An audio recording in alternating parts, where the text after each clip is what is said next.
I'd like to call the February 23rd, 2026 Housing Authority regular meeting to order.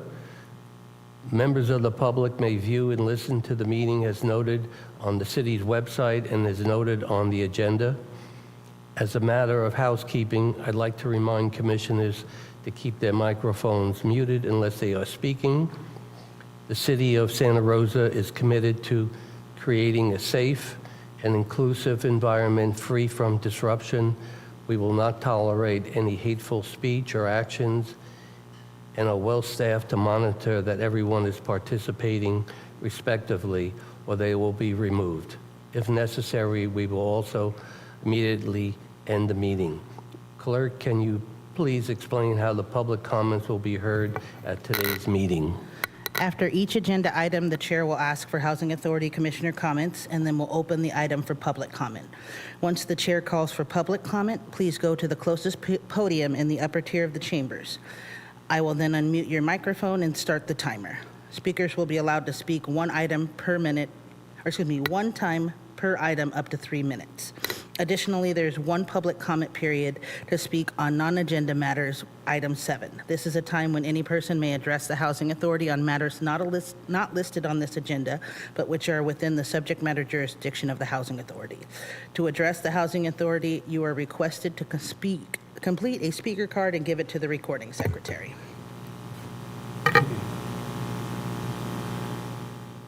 Clerk, have we been notified of any commissioners who have requested to participate remotely? No, we have not. Okay. Okay, if yes, okay. Okay. Before I ask the clerk to do a roll call for attendance, to assist with streaming the meeting and capturing commissioners as they are speaking, I want to continue to remind commissioners to please ask the chair to be recognized before asking a question or making a comment. This will allow time for the cameras to shift to a new speaker. Ask for roll call now.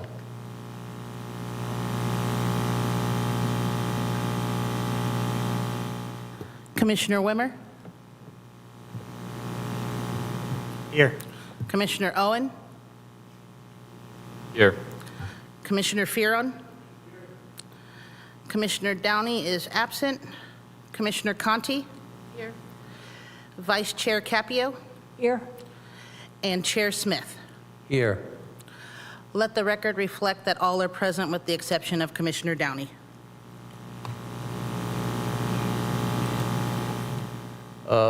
Item 4, statements of abstention. Any commissioners have any statements of abstention?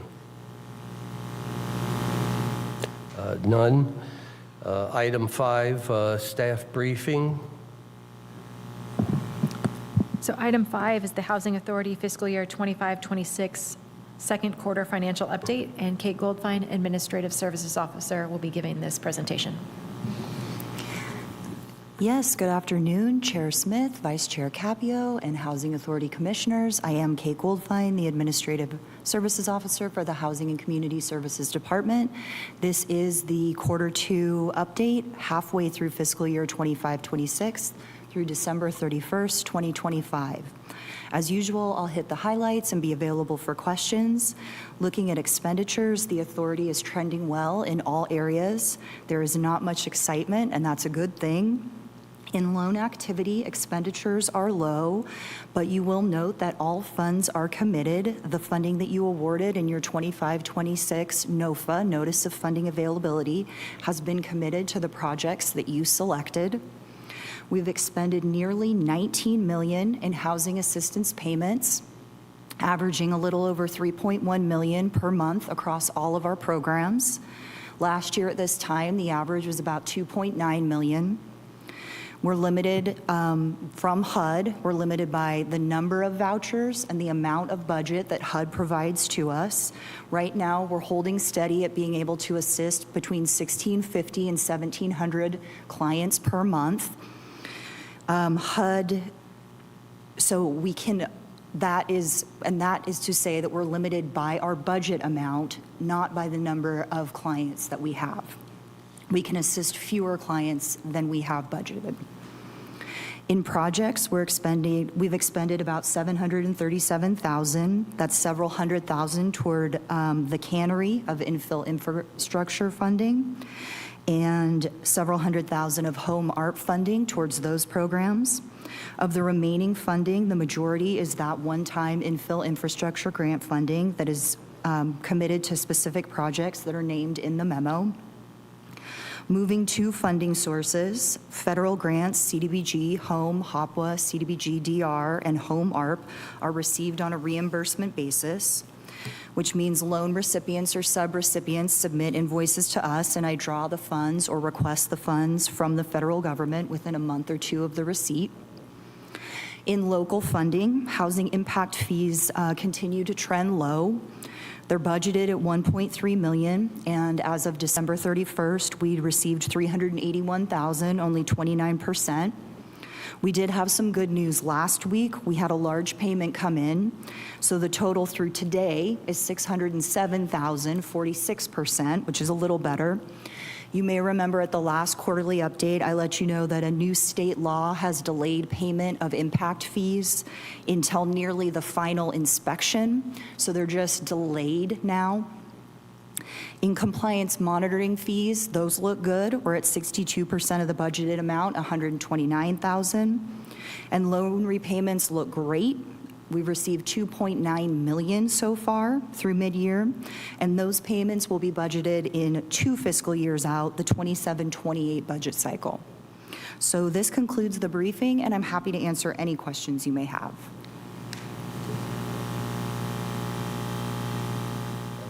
Housing Authority, are there any questions of staff?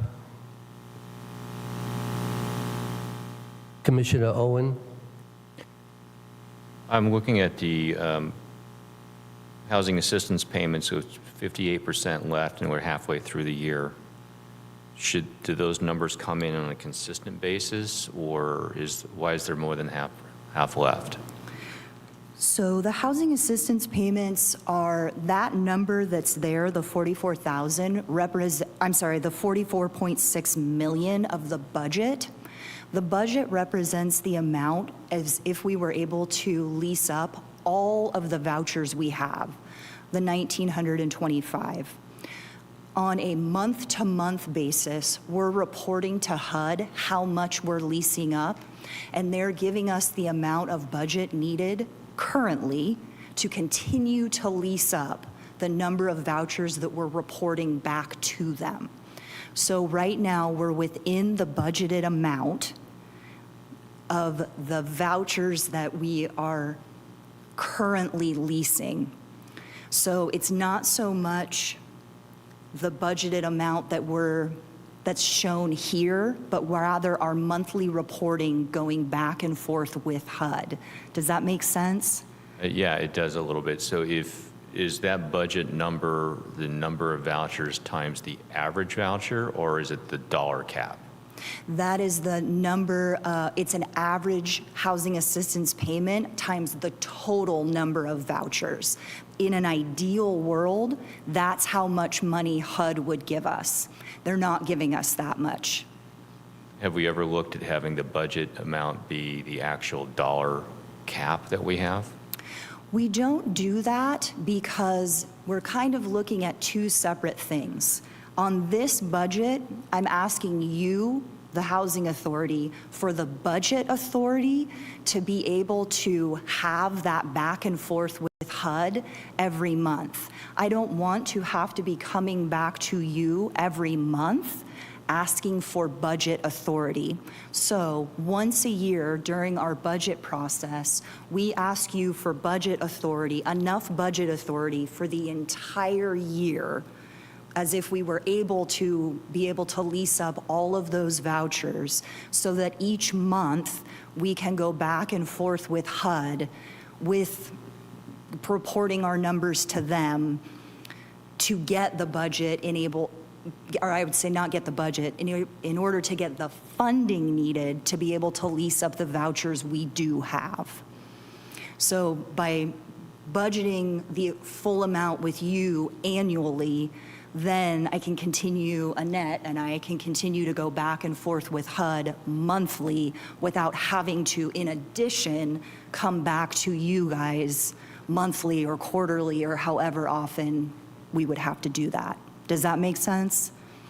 Yeah, it does, because so basically that number is if we had the funding to get to the number of vouchers that are available, Yeah. multiplied by the average voucher amount would get us there, but we actually have a dollar cap. So where are we in the first half of the year on the dollar cap? Is it around 50%? I don't have that right now, but I can get back to you with that. Okay, thank you. And then additionally, if I could just weigh in, also HUD is a month behind us in the financial reconciliation. So we are just completing the reconciliation for the month of January. And the other factor that kind of plays in here is portability. So households are constantly moving in and out of our jurisdiction. And Kate is having to work with the housing authorities that they are either going to or coming from to reconcile those expenses. So by budgeting in this manner, it gives us some flexibility to carry payments until we're reimbursed by those other housing authorities, or we make some kind of financial decision to absorb them, or they are absorbed on the other end. Thank you, that makes sense. And I'll add, I actually can't get you, HUD doesn't budget with us annually, so I actually can't get you that number. So like, for instance, HUD just gave us our 3 months today of emergency housing voucher HAP, but right now they're funding us month to month for the Housing Choice Voucher Program. So as of right now, we have enough funding for the next, actually, I'm honestly not sure if they've given us our March funding yet, but they did fund us for February.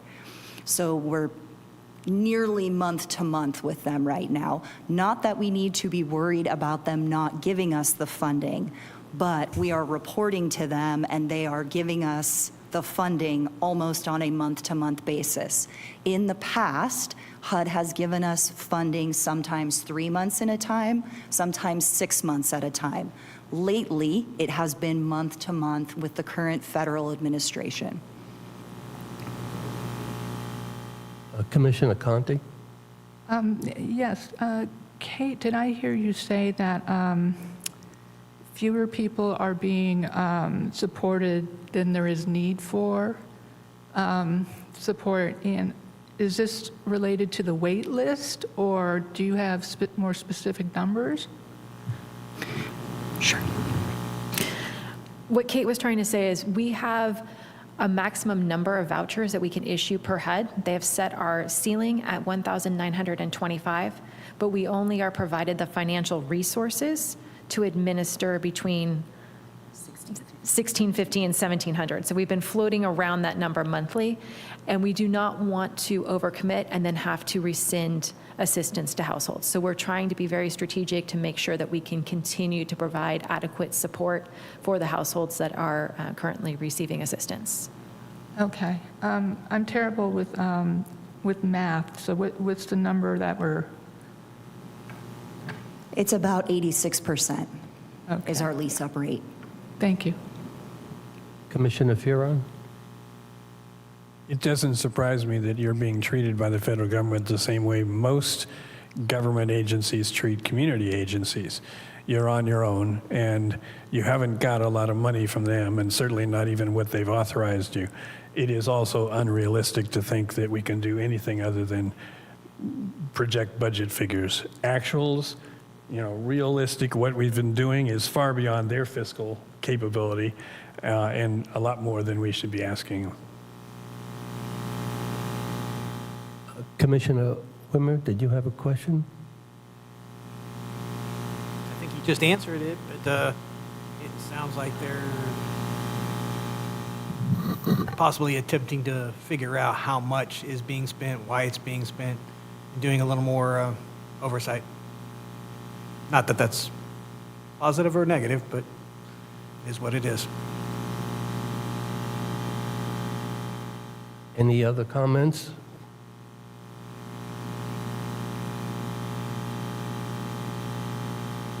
The chair opens it up to public comments.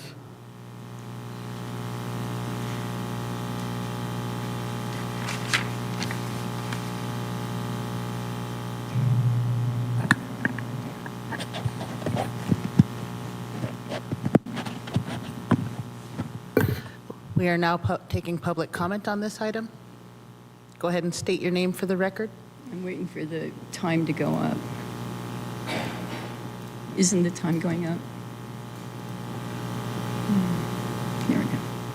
Thank you.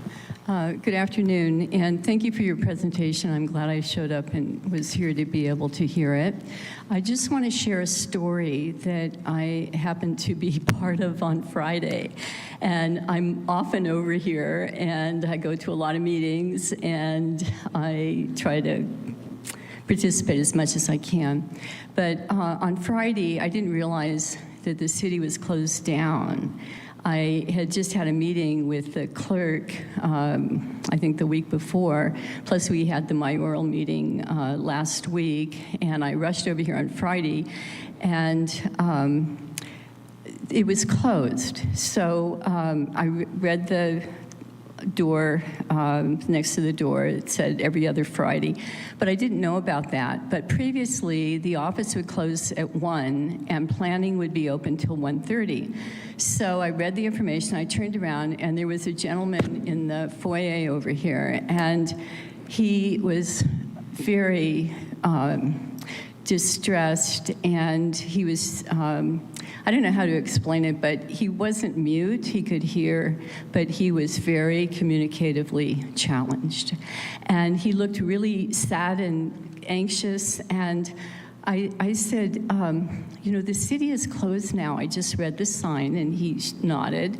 And then he was, you know, and he had papers, and he was kind of showing them to me. So I said, I'll help you if I can. And I said, but I don't work for the city. So he handed me the papers, and they were HUD papers.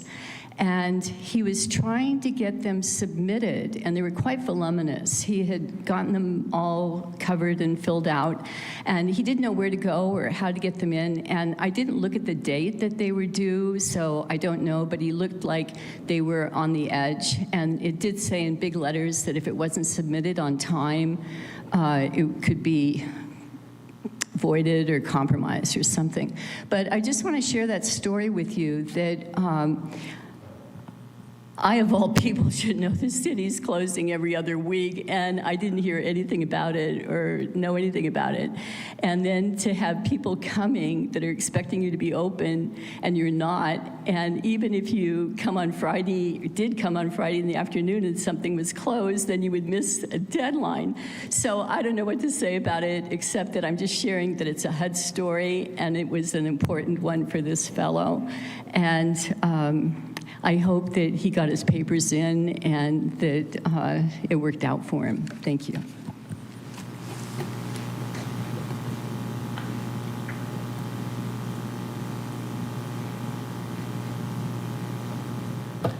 It doesn't appear we have any more public comment on this item.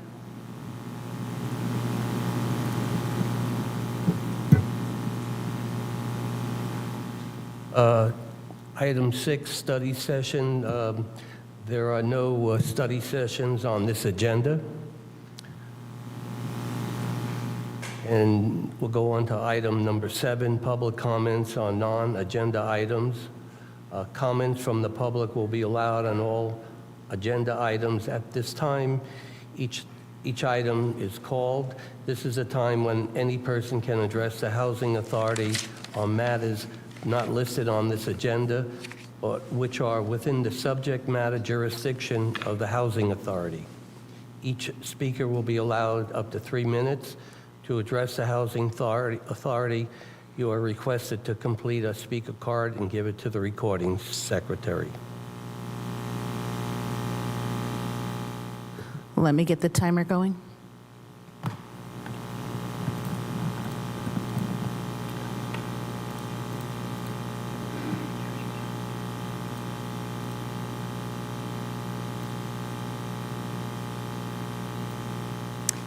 Thank you. Janice Carmen here, and I just want to say that this sort of falls in line with organizational abilities of the city and what I just commented about something that looked really important to a person who would have a hard time navigating the requirements anyway. But there's supposed to be if I'm following this right, a city council meeting tomorrow with 2 special meetings, but I'm not positive if they're Tuesday or Thursday. But I just want to say that Trump is giving the address to the union on Tuesday at 6 p.m. And I just think that that's something that a lot of people are going to want to tune into and be listening to. And it's really hard to be expected to come to any city meeting while something as important as that during a shutdown is happening. And I've just noticed that the way the meetings are organized, it's sometimes really hard to make them. Like there's a finance meeting and a planning commission meeting, which are both super important to the organizational abilities of the city. And those 2 meetings cross over each other. And last week, there was also a mayoral meeting down in Rohnert Park, Katati, that overlapped with the first 2 meetings. So I'm just saying, I don't know who organizes these meetings, but whoever organizes the meetings, I think they should look at the full agenda. And even if you're just listening on Zoom or whatever you're doing, you can't possibly listen to everything at the same time. And there should be some respite where people can attend the meetings that they want to, and that they're not overlapping with each other. So that's all I'm going to say for now, but thank you.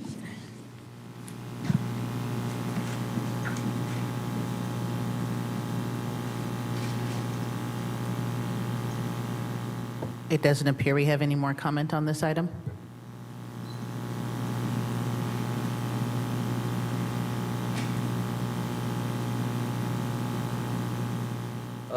Item 8, approval of minutes. This is item 8, and I ask any commissioners if they have any amendments to the minutes.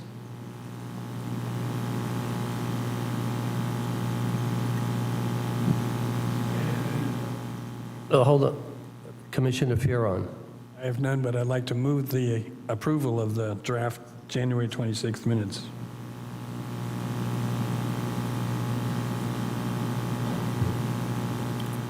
So you can just go ahead and say approved as submitted. Oh, it's approved as is, okay? Okay. And then item number 9, any chairman commissioner reports? There are none. Chair Smith, we need to take comments on the minutes. Oh, okay. Any public comments on the minutes? It doesn't appear we have any public comment on the minutes. Minutes are approved. And then the commissioner reports, item number 9. There are none. Are there any comments on item number 9 by the public? There's no need for public comment on this one. Okay, item 10, committee reports. I don't believe there are any committee reports. Okay. No public comments. Okay. Okay. Item 11, executive director reports on the pipeline. Thank you, Chair Smith. Attached to the agenda, as is our monthly review, we have an update to the pipeline. As you look through it, you'll notice all of the updates this month are just changes to the construction dates for the projects that we have funded and under construction. Some of those are moving out to spring and summer of 2026. Right now, staff is busy working on loan documents for some of the projects you funded in this last cycle, so I hope to see some more projects move into the funded and beginning construction status soon. I'd be happy to answer any questions. Any comments by any commissioners? Commissioner Furon? Kate, let me just be clear. When a development obtains funding, does something, it notifies you and you, or a planning department, and they upgrade the report? Our staff reaches out to developers to check on some of the timelines that are listed here, and then we'll work with the planning department to make sure that this is reflected correctly. Okay. I was thinking of trying to take last month's or last report and this report and send it through AI and say, what's the change? You've described the changes, but if in the future we could get some kind of a written before the meeting update on what you just said. This one obtained funding, this one has, something that's a little more highlighting, so I don't have to try and figure out a way of comparing the two. So what we've done is the changes are reflected in red. So if you look at the red text, that is what has been updated. Everything that's still appearing in black is stagnant. That's exactly what I'm asking, and I'm sorry to ask. No worries. Any other questions? I just have one. On the 5 projects awaiting additional funding and permits, are those kind of like on schedule and just the funding is slow to come to the project? The first 3 are in various stages, and that would be Laurel Phase 3, Ponderosa Village, and Caritas Homes Phase 2. Those are in various stages of pursuing additional financing, so they have been applying to the state for funding that's provided by the Housing and Community Development Department or pursuing tax credits and bonds. Hearn has been kind of mothballed. It is waiting to see if there's any developers that would be interested in pursuing this project with Community Housing Sonoma County. And the last one, Ridley Family Apartments, I'm actually not sure off the top of my head what the status of that one is. Last week, I know you were, was it last week? We had the opening of the Mahonia Glen project. I know you were on vacation. I met man Tyrone Buckley, who's the number 2 person at the Housing Community Development Group, and I'm just wondering if we could reach out to him to see if he can help some of our nonprofits with the funding. He kind of indicated that, but he was just there as part of the development. I don't know if you know who he is or not. No, I'm not familiar with him directly, but it is a very competitive field right now, statewide, and our developers who are pursuing the applications, many of them are very politically connected and are able to reach out to representatives and members of that department as well. Thank you. Anyone else have questions? Commissioner Furon? Yeah, I was trying to get to the same question about what was happening with Burbank's projects. There's 3 of them in that last little thing, but when I read the rest of the agenda and realized that Burbank was selling a project in order to get some capital out of their assets, it sounded to me like that was progress. Assuming we take that action today, it's going to give them some money that could be put to these projects. That's usually the way development takes place. It's you grab whatever money you can find, wherever you can find it. And good luck trying to get the state to give you more money, but capitalizing, selling projects you've already created that have assets is novel. I'm just new to this board, and I remember helping build those projects, so I know that they do have value, and if somebody else from some other part of the state wants to come in and own them and is willing to pay Burbank for it, novel approach, go for it, Burbank. Anyone else?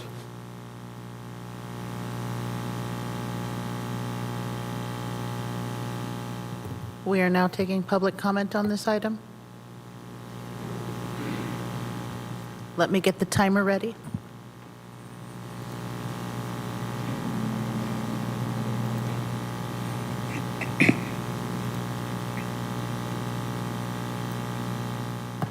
You may proceed.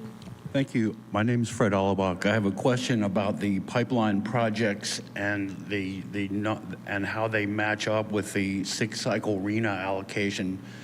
I was just curious if like the above moderate, very low, and low that are in the pipeline match what the the city's RENA allocation is, and if it doesn't, how will that be fixed up? Thanks.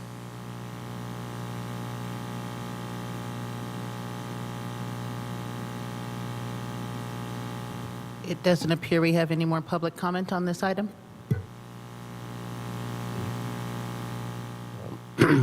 Item 12, consent items. There are no consent items on this agenda. Any public comments on that? And item 13, report items. Be just a moment while they get the laptop up, and then we'll introduce the item. Okay.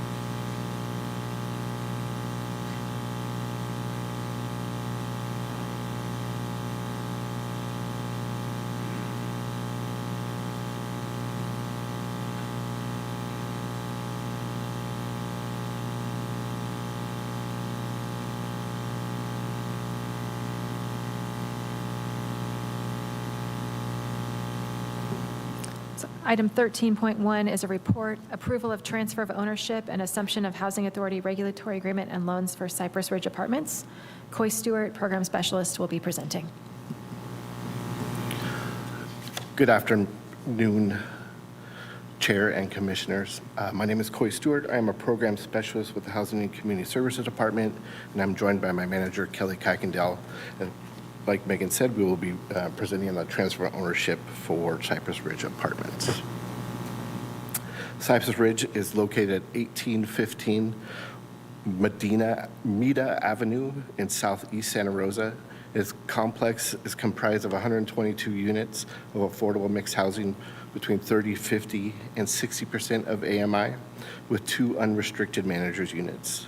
It is owned by Meda Cypress LP and has Burbank Housing Development Corporation, BHDC, as a general partner. The Housing Authority has 2 loans on the property that are due October of 2049.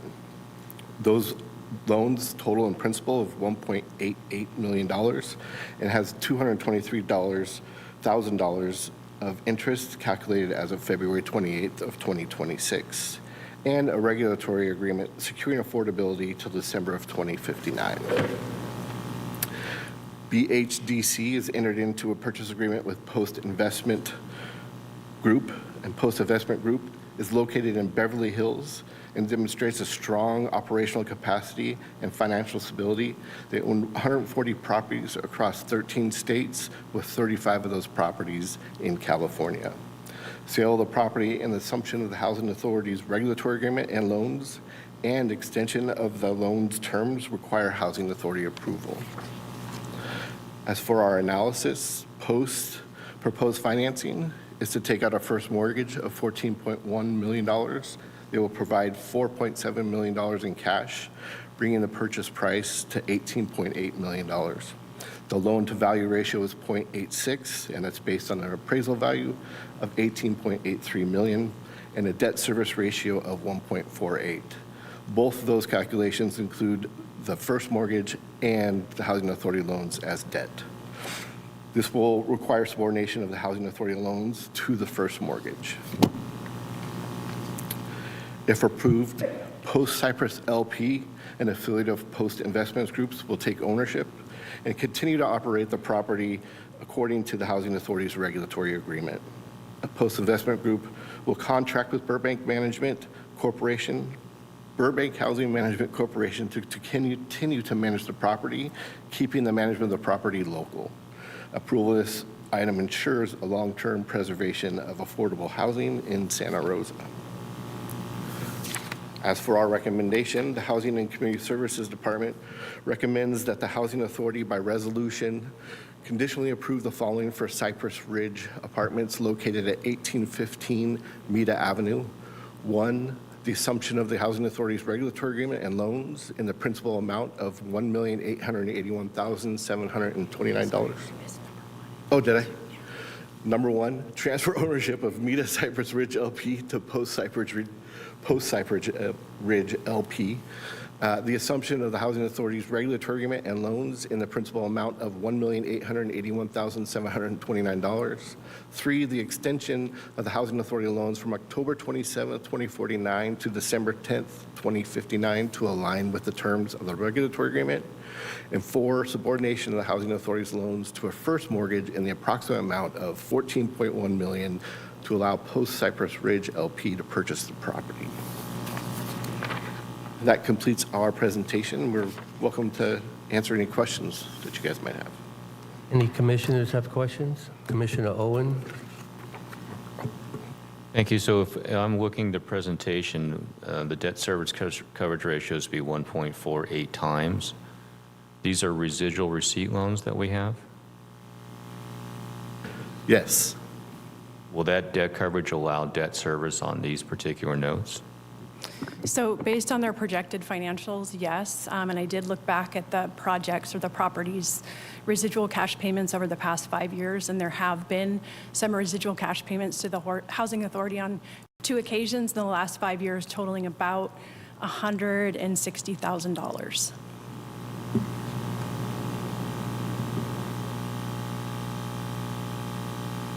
Any other commissioners? Commissioner Capio?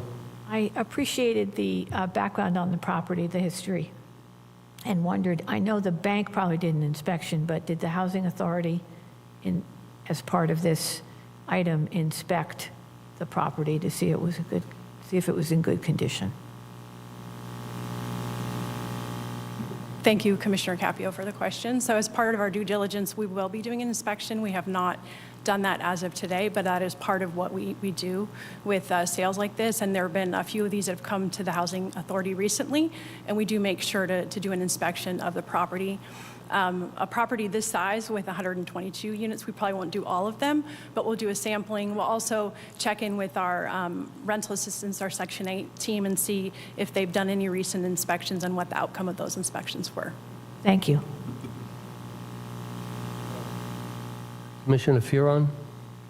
This is my second meeting, and last meeting we sold a bunch of properties. Is this something recent? Yes, this is a recent kind of Okay. new era that we're in.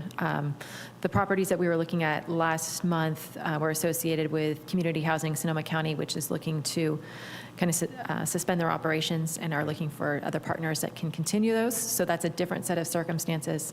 But I believe this is one of the first properties that Burbank Housing has sold or would like to sell. Yeah, and I appreciate their ingenuity. And my only question is sort of from a client point of view. Burbank's going to still manage the property. They're simply going to own it. So I guess I'd like to ask Burbank, do you think they're going to mess with any of your property management? And to the clients, do you think anything will change? That's not for you guys, but it's sort of a question of, I would assume that we would want the same client interaction, the same support from Burbank to the clients. And sometimes the owner gets in the way. So I guess I'm asking PIG, if they're in the audience, are you going to give Burbank the same kind of control over the property and the support of the clients that Burbank has had in the past? We currently have a representative for Burbank here that will address your Good. question. Love to hear from you. Hi, is this on? I can't tell. It's good? Okay. My name is Kim August, and I work at Burbank Housing. I'm the Chief Financial Officer. So in terms of selling properties, this is actually the first property that we've sold since we've started our organization back in 1980. And you're right, from an earlier comment you made about using the proceeds basically to help with other projects that we're looking to expand and build more affordable housing communities. And now your most recent question was about the management, right? So we have a draft management agreement with Post that was submitted as part of their application to TCAC because it's also under the regulatory agreement with TCAC, and so that's been done. So our intention is to continue to manage the property in the manner which we've always managed all of our properties. Great to hear. Thank you. You're welcome. Commissioner Conti? Yeah, so Meta Cypress Ridge is actually Burbank Housing. Okay. Well, a few of these questions then may not be relevant, but with that. But my main concern with these sorts of things is that the upheaval that happens for tenants and tenant experience. I personally have been in situations where this kind of thing happens and there's no communication for the tenants. So if their rent goes up or things change, they don't know who to go to. In my case, I ended up having to move. It gets messy. So will there be, I guess there wouldn't be any new requirements for income verifications.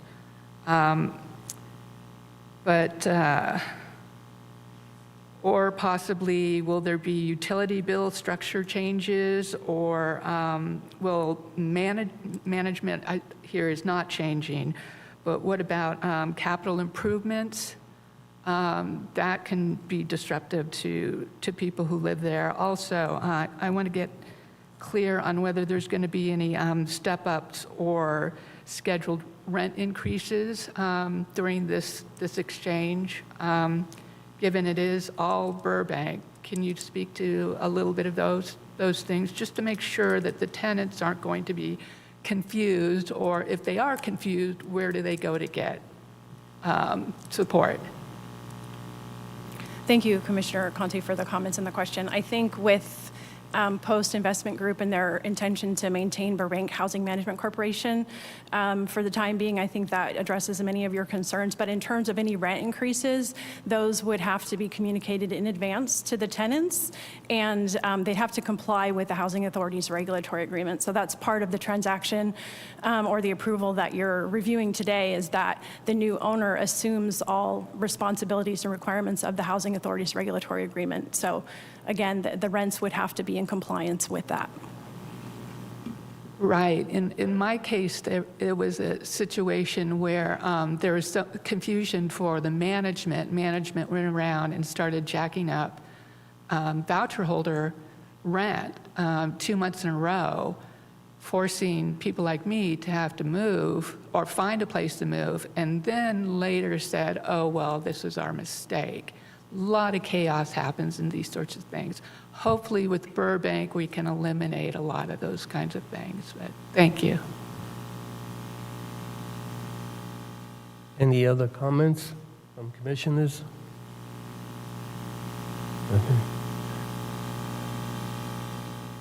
Chair Smith, if you could just hold on for 1 second. I just received a message. We're having some technical difficulties, so Ashley went to go check in with IT staff.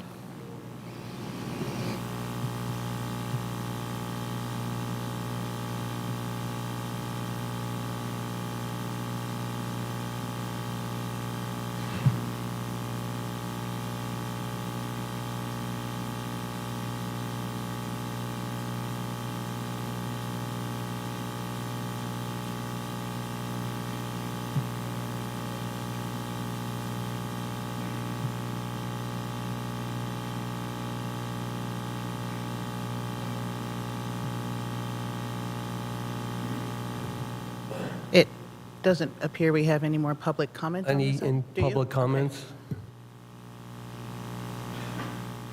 Let me get the timer going.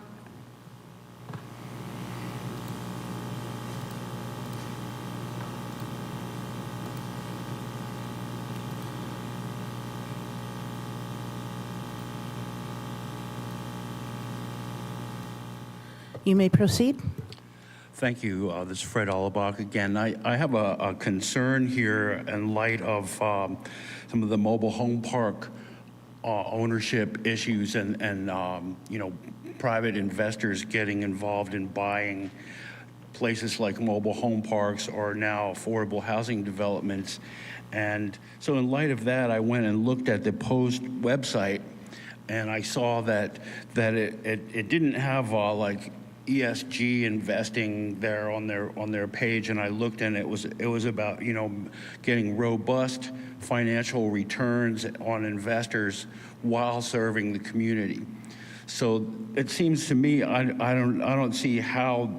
I would like to know how Post is going to maximize returns and still be community serving without leveraging something like, I can't see the woman's name on the dais there, but the same sort of concerns of where are these robust returns going to come from out of this housing project. So I think that's a little bit of a red flag, given the trend of investment entities looking to buy housing that's like mobile home parks, that's naturally occurring affordable housing, or ones that's even deed restricted. And so I have a little bit of experience. I know that in Sonoma Valley, a group called Milestone built a place with fire money, and it was senior apartments, and it wasn't soon after that was done that the seniors started showing up at public meetings with all kind of complaints about things that weren't like that they thought there was going to be. So it seems like when you have kind of a mixed mission that you're going to go to maximize your returns, but you're also going to serve the tenants, that there's going to be some kind of trade-off there. So I'm kind of new to this. I'm not an expert on this at all. And so I'm enjoying coming to these meetings and educating myself on this process, but I would think that would be somewhat of a red flag, the overall national environment on housing and investments, and then selling affordable housing projects to basically for-profit developers that don't have an explicit social justice message on their webpage. So I don't know, you know, what, I know these are hard financial times, and but also, you know, you don't want to make Faustian bargains that are going to leave the tenants in a bad spot. So I know I'm green on this. This is just my kind of first take on it, but that's my comment.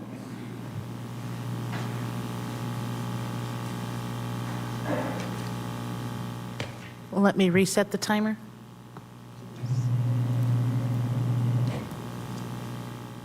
You may proceed. Timer's not up.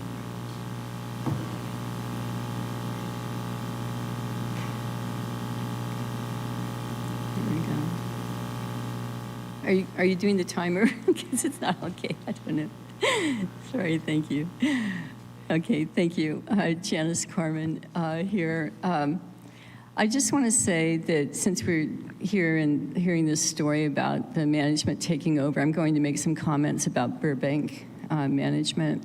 I've known people who have been in Burbank apartment housing, and there's a couple of cases that kind of stand out in my mind, and then the third one I'm going to tell you about, I thought about it while I'm here. The first, they were going to exercise coming into the apartment to inspect it. And so they went around to the apartments when people weren't home, and I didn't think that was right. I thought that they should have a right to privacy. And so that happened, and that was one thing. And then the other one was, there's a second thing that was very similar. Plumbers showed up and let themselves in without the person being there. They claimed they were plumbers. We didn't know who they were. But anyway, these people don't have cards. They don't really identify themselves. They just do that. And they acted a little weird, like they didn't expect anybody to be in the apartment when they walked in. But they were there for some sort of maintenance. And then the third thing I'm going to say I thought was really, really frightening, because I've sat through many county meetings that were special meetings about eviction, and I'm talking about the County Board of Supervisors, and have seen many personal stories there. But this was a mix-up with a check, and the management is often not there. You can't, like, get a hold of them if you really need them, and they don't have a phone number or anything. You just have to be there when they're there. But what happened was that there was a mix-up with the check for the drop-off of like the 30th to the 1st or 30th to the 31st, whatever it was. It was over a weekend. And they immediately notified the person that if they didn't take care of it, they were evicted. And it was overwhelming. It was just like, oh my gosh, you know, because I know there's rules and regulations around these things, and the person kind of went into panic mode. It worked out, but I'm just saying that I know personally of those 3 incidences with management and Burbank Housing, and I think they're worth knowing about because they're things that should be corrected. And the other is that the locks on the doors are not really very good locks, and you can jimmy the doors, and they're easy probably to get into. Thank you.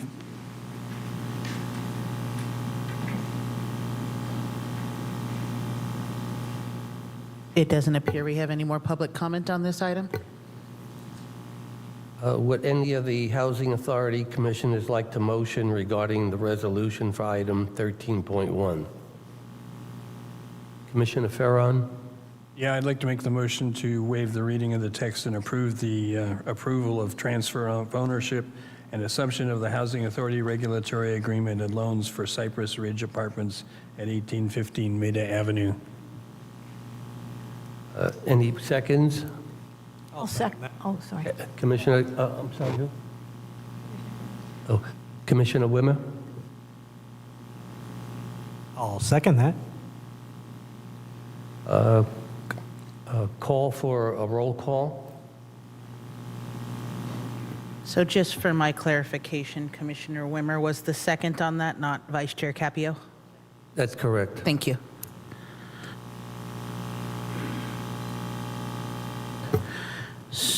So Commissioner Wimmer.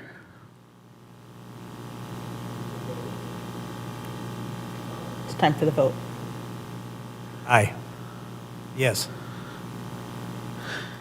Commissioner Fearon, Yes.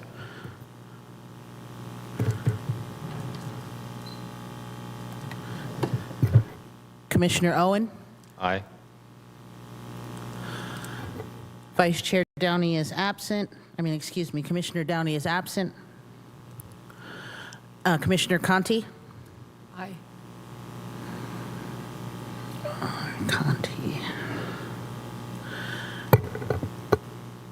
And I'm missing someone. Vice Chair Capio. Aye.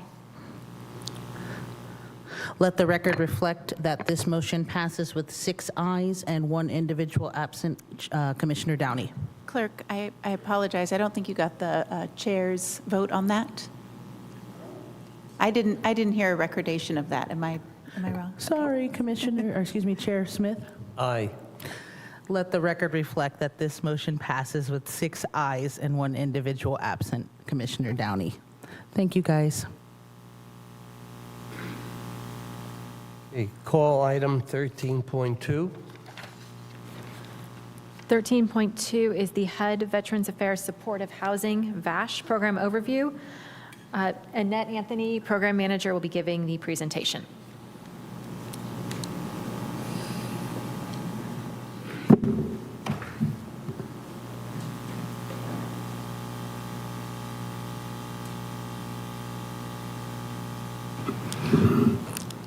Good afternoon, Housing Authority Commissioners, Vice Chair Capio, and Chair Smith. My name's Annette Anthony. I am the Program Manager overseeing the Rental Assistance Division, and I am here today to present the HUD VASH, an overview of the HUD VASH program. Just for the record, and this will be our 3rd presentation since in about an 18-month period. So hopefully this answers many of questions, but I'd be more than happy to do it again if asked to. So a little background on the program. It was established in 2008. It essentially combines the assistance of the Housing Choice Voucher Assistance along with case management that is done through our Department of Veteran Affairs. And it's targeted to homeless veterans. Our HUD VASH program was the first vouchers we received was in fiscal year 2009. There are additional allocations that are based on the federal VA need formula, the local VA and PHA capacity, and of course HUD's approval. The local VA provider for us is the Santa Rosa VA Medical Center, and we collaborate monthly with the VA Center. In fact, our monthly meeting was held this morning. The Santa Rosa currently holds 429 HUD-VASH vouchers. County holds 30 HUD-VASH vouchers. And we, with the county being partners, we do have a portability agreement with Sonoma County Housing Authority.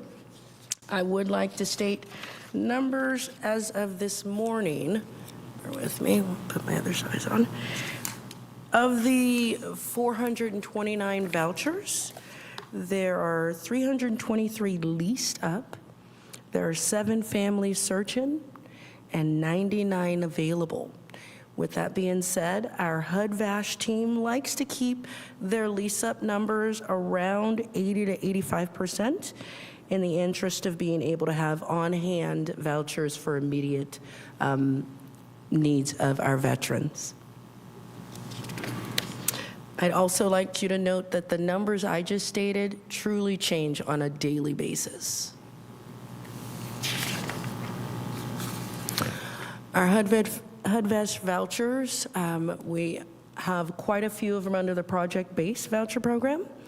I've given you an outline of the current projects that are in place and the number of vouchers, that being currently 98 total VASH PBV units, 53 in Windsor Veteran, 19 in River City, which I believe is in Petaluma, 10 in Altamira at Sonoma, Benton Veterans Village, 6, that's here in Santa Rosa, and Heritage Park Apartments, which were just kicked off the lease-up meeting with all the partners. That's a project that also includes not only City of Santa Rosa Housing Authority, but also Sonoma County.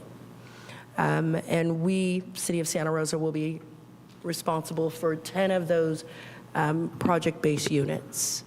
Once the family's been leased up, the family does become eligible for a Housing Choice Voucher, which allows for portability after the family's remained in that PBV unit for a minimum of 1 year. So with respect to the roles and responsibility, sometimes there's confusion on who's responsible for what. This kind of quickly gives a high-level overview. So our HUD-VASH Medical Center is responsible to conduct the outreach to eligible veterans. They determine the priority for the referrals. They refer the veterans to the PHA, which would be my team, and they provide ongoing supportive services to ensure housing stability. Now, once housed, the standard Housing Choice Voucher rules apply. Some of the leniencies that are applied to veteran families at new admission is, despite if we terminate them, they can repeat as many times as long as the local VA approves them to our subsidy. And also, we do not run criminal backgrounds on our veteran families. So those are some of the exceptions to the general Housing Choice Voucher rules that are waived with our VASH families. Additional operating requirements were released. Some were initially published in 2008, 2012, 2021, and 24. Most recent ones being August 13th of 2024. Those operating requirements implemented new waivers and flexibility and general guidance deemed necessary to effectively deliver and administer the HUD-VASH programs to our veterans. These waivers and alternative requirements are exceptions to the normal HCV requirements that otherwise govern the provisions of our program, 2 of which I just recently mentioned, but these are in addition to some of the waivers that were already in place for our HUD-VASH families. Operating requirements apply to all PHAs administering the HUD-VASH vouchers. So whether they're with me or a county, the same rules apply. Some of the waivers here, I'd like to clarify that some of the waivers are considered discretionary. In other words, some are, I can choose. For instance, the first bullet point, we must serve veterans up to 80% of area median income. That's true across the board for any PHA. However, that second bullet is considered discretionary. So any PHA may establish an exception payment standard up to 140% of the fair market rents as a reasonable accommodation. In my admin plan, due to budgetary constraints, we're going up to 120%.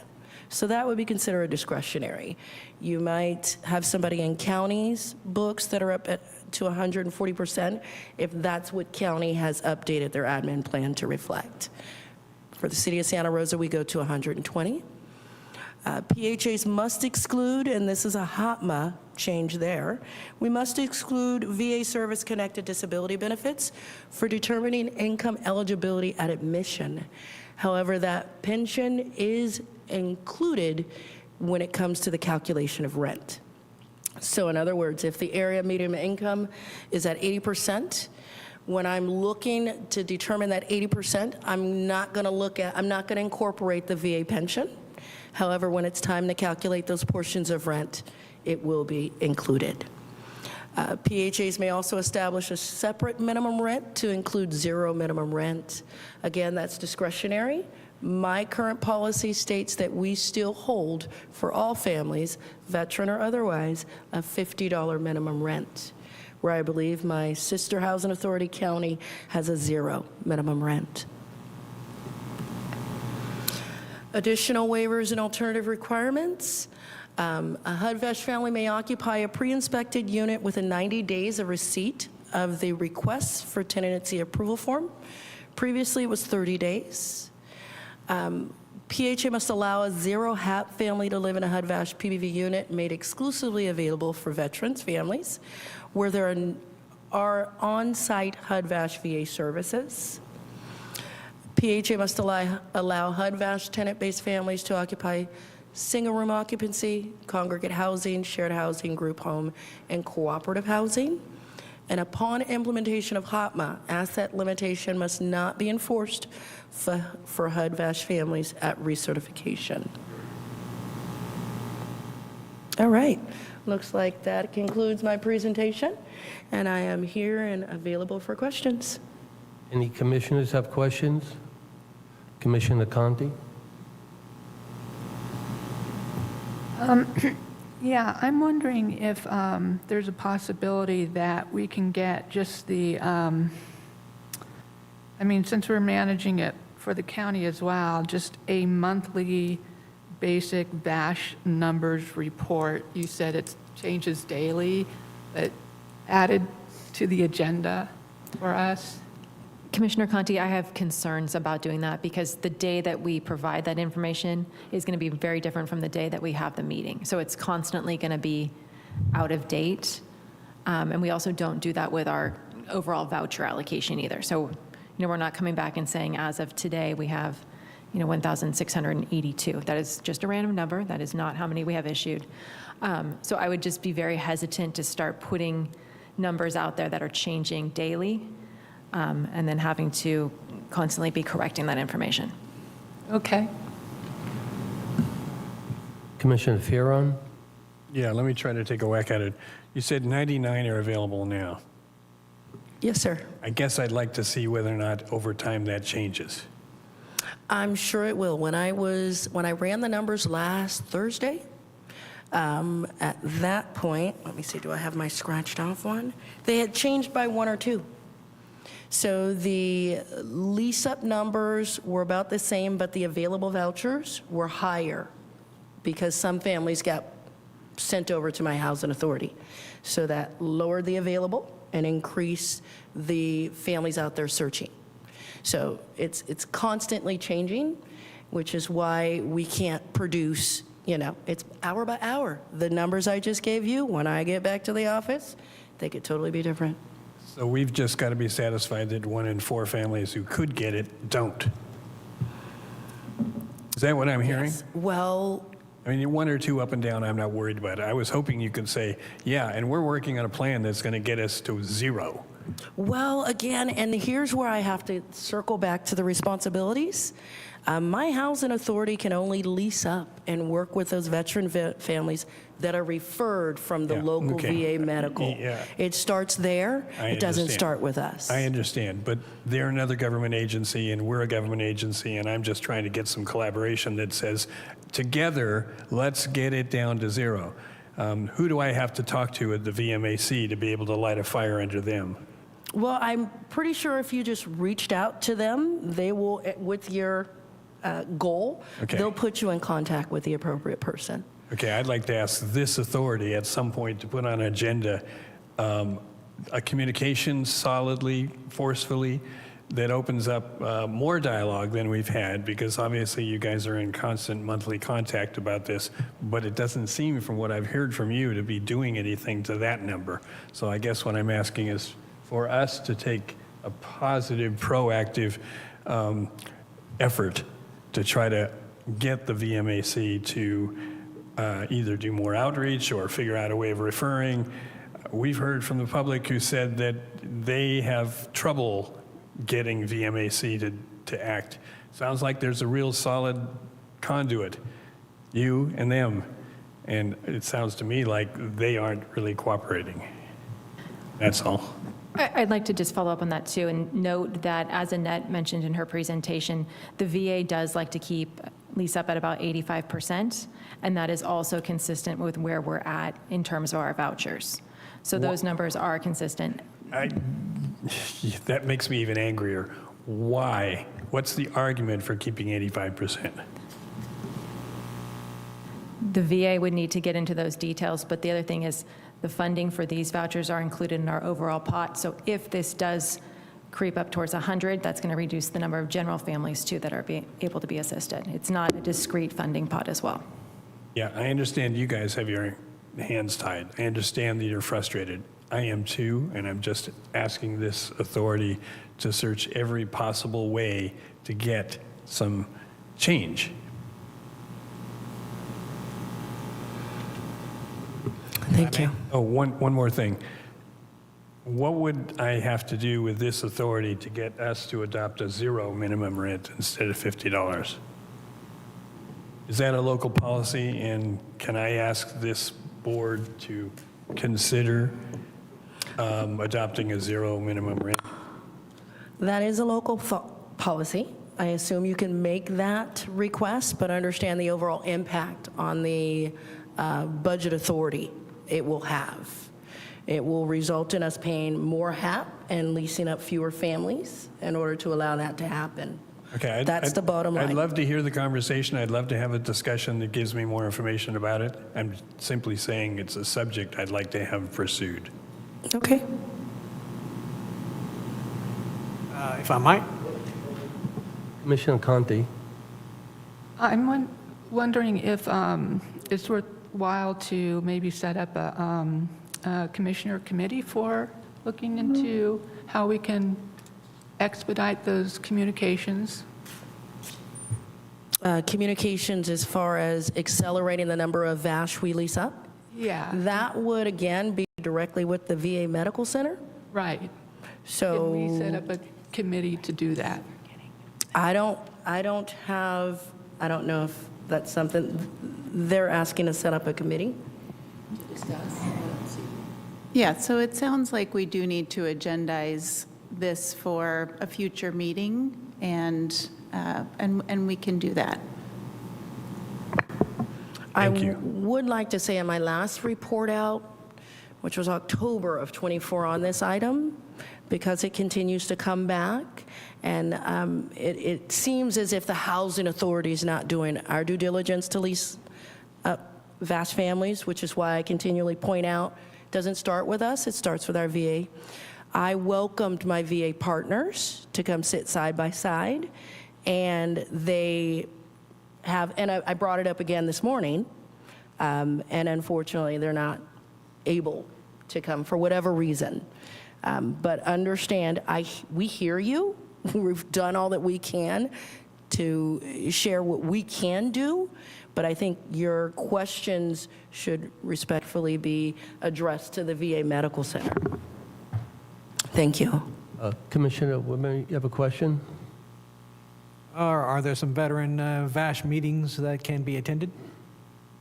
I'm sorry, say that again? HUD VASH meetings that are attended, like committee meetings, or is there anything going on that the public can go to and ask questions? The meetings that are set are strictly between the Housing Authority and the VA Medical Center for the purpose of working through case by case. So say, for instance, we're at a point where we've sent out a term letter, family's not responding. We want to reach out and let our caseworkers know, listen, we need you to reach out to this family. Or we're trying to get paperwork, the annual recertification paperwork. Right. And so we're dealing around case by case. Somebody's entered a hospital. We got timing restraints around those. So we need to keep up where that family is. So it's more so those one-on-one conversations. I don't know that it would be appropriate to have outside members as part of that conversation. But again, I welcome you to reach out to the local VA Medical Center. Certainly, if members want to start joining meetings that are not agendized, we could run into a real Brown Act problem. So we've heard you that the idea of a committee, you'd like to explore that, and we can get that on a future agenda for exploration of that idea. Yeah. Any other commissioners have questions? We are now taking public comments on this item. It doesn't appear we have any public comment on this item.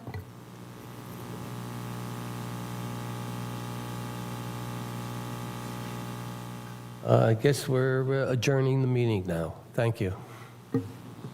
Thank you so much.